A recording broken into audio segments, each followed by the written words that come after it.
กาสบายดีกินดีต้อนรับกระสู่ซ่องยูทูบบอกไก่หนองลีเนาะเป็นครั้งแรกเนาะที่มาถ่ายทงไฮทงงานนี่เนาะตั้งแต่เห็นหน้าบอกกับไก่ก็เคยมาถ่ายเบิ่งติ๊กเดียวบ่ค่อยมีเวลาเนาะมื้อนี้ก็มีโอกาสดีเมื่อวานนี่ฝนตก เลยบ่ได้ดูดน้ำแรงว่าเนาะคือว่าตกแห้งพอสมควรเนาะ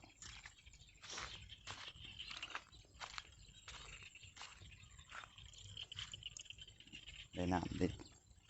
พอดีเนาะพวกน้ำปักลายนี่ลองเบิ่งรู้สึกว่างามแล้วหนึ่งของเขาได้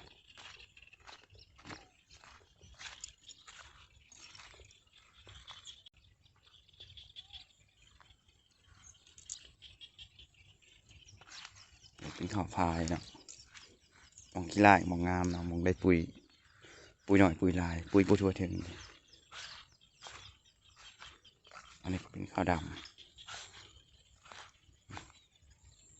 การน้ำลายพอสมควรเนาะอันนี้ผมมีแค่เพราะว่าบริดูดน้ำอะไรจะเกลือ ตะกะนะเนาะเกิดมันง่ายเนาะเอาโบทันเอาโบได้เนาะพอถึงงานนี่ได้พี่น้องนี่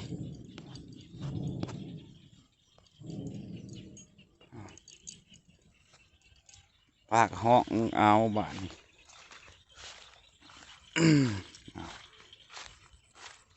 มองงามกับงามเนาะมันเขียวปื๊ดเลยพวก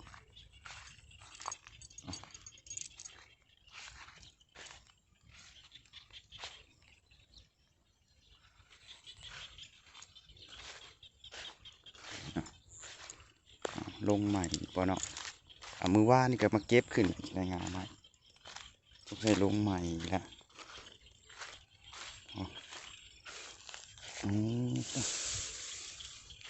จักผัดมาทางใด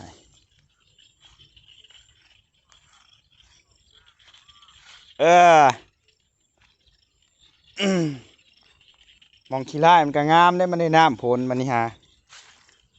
มองมีน้ำก็มีน้ำแล้วบัดนี้ฮะ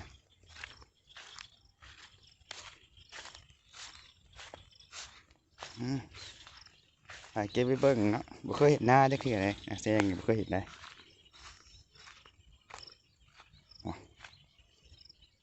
น้ำล้นคันเลยเห็นไหม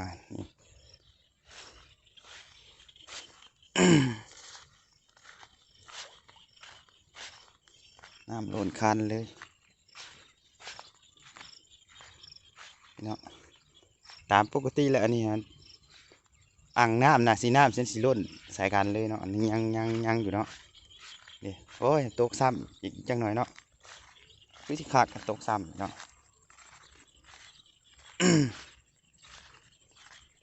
น้ำมันท่วมหญ้าผู้ที่ตายร่วงกอก็ลงเนาะ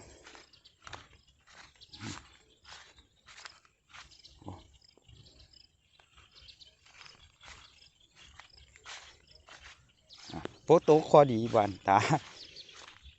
โอ้ยฝนตกคอดีวันน้ำในสระก็หลายเติบเนาะจนสิล้นแล้วทุกสีมาท่อขึ้นก่อน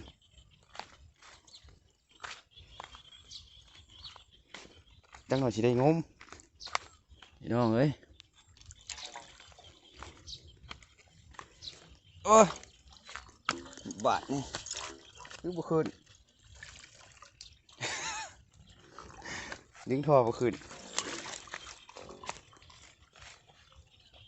เดี๋ยวสิเอาส่วนมาป้านคันก่อน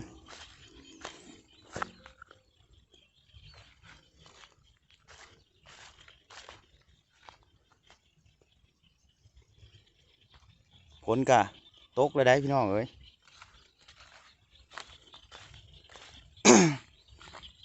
ถ้ามื้อนี้ตกมาอีกนี่ก็สิรถคันคักเลยแถวนี้นะ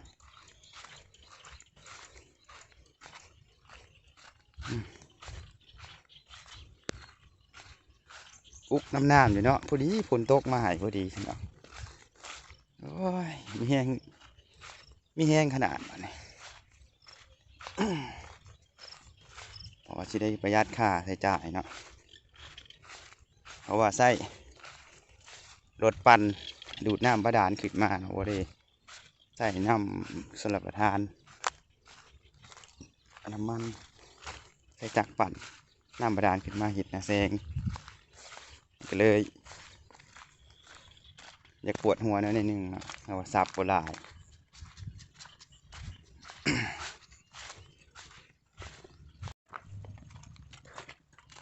มาส่วนปั่นธนาไว้ก่อนจากไหนตกมาอีกเสียดายนับเนาะ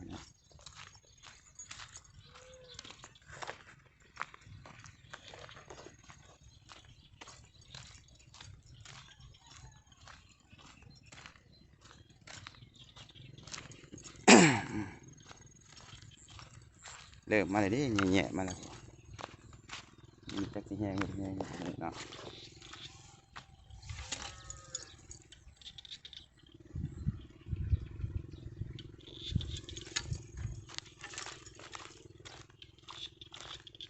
บรรยากาศก็ดีขนาดนี้นะอากาศดีตรงหน้าก็แบบนี้แหละพาเพื่อนส้มบรรยากาศกันส้มให้ตรงไหนตรงหน้าหน้าแซงเนี่ยหยาก็หยา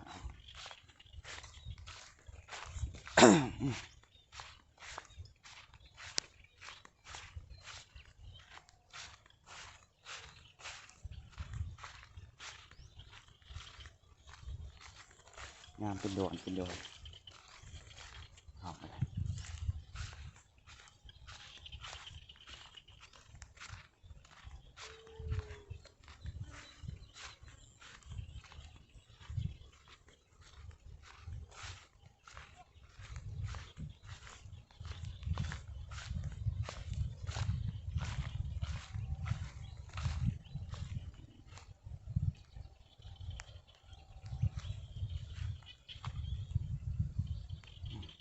ผ่านคันหน้าก่อนพี่น้องแป๊บนึง ฝนก็ตกพี่น้องเอ้ยเปียกเบิดบ่ย้อนเบิดเนาะผ่านหมองนี้แหละหมองสิโลดมันยังน้อยหนึ่ง ผ่านไว้น้ำก็ได้เติบน้ำสาดเลย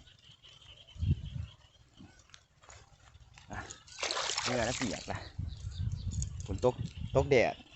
ตามภาษาวันนอกคนว่า เปียกนะยังตกอยู่ก็มีนะผมหลอกทางในบ้านผม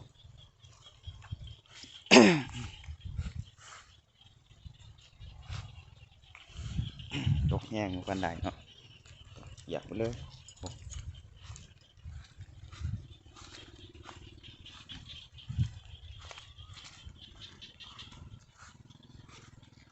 คิดว่าร่วงกอคือสีบรรเทาลงไปหน่อยหนึ่งเพราะว่าได้น้ำฝนมาประคองเลยเด้ อีก3 มื้อ 4 มื้อขึ้นเลยเด้จังสีงามขึ้นสีเขียวขึ้นเก่าโอ้ยเป็นวัดเท่าไรยังมาตากฝนเสียงจนสีโบมีเลยเนาะยังหายเป็น3-4 มื้อแล้วยังไม่เศร้า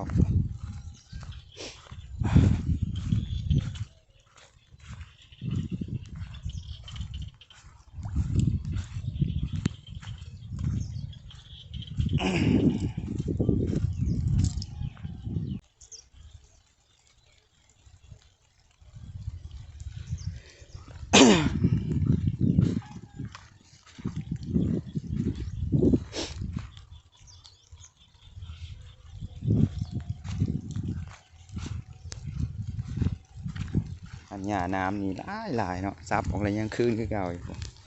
เหงามันเนาะขนาดไฟถือไฟก็ยังสามารถโป่งขึ้นมาอีกได้ความทนของมันความทนของหญ้าน้ำตัวนี้เด้อมันสุดยอดอันนี้เลย มันเหมือนธรรมดาเนาะ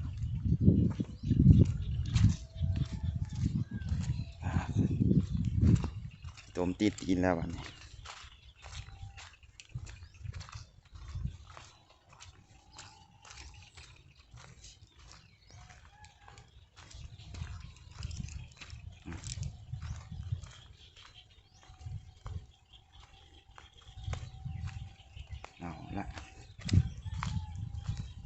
สิลำบากกินต้มติดตีนนี่แหละวัน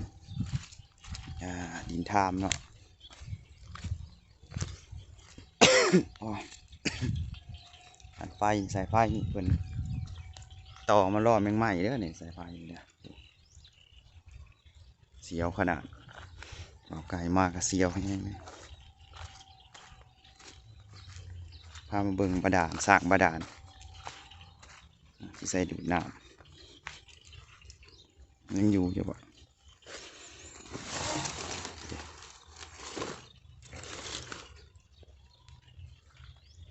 ใส่ตัวนี้เนาะเป็นตัวดูดพานเปิดออกเนาะพานนี่เปิดออกไว้ก่อน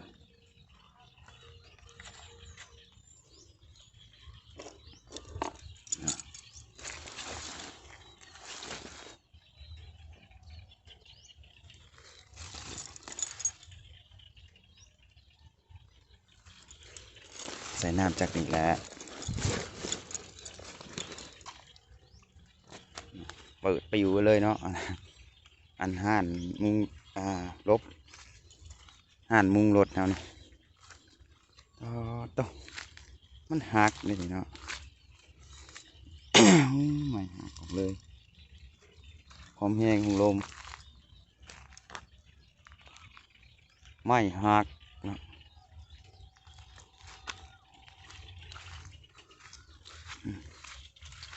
อันนี้จะงัวกินเนาะเตียงหน้าใหญ่ตะคักเตียงหน้าสลับกินิกะก็มียังหลายไก่กะเพราเบิ่งหน้าแซงที่เห็ดพอได้ถ่ายลงตอนเห็ดกับพอได้ถ่ายเนาะ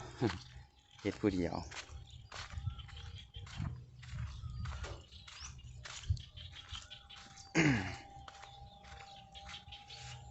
เตียงนี่ก็ทนเติบเนาะ พายุมายังอยู่ได้บ่ปิว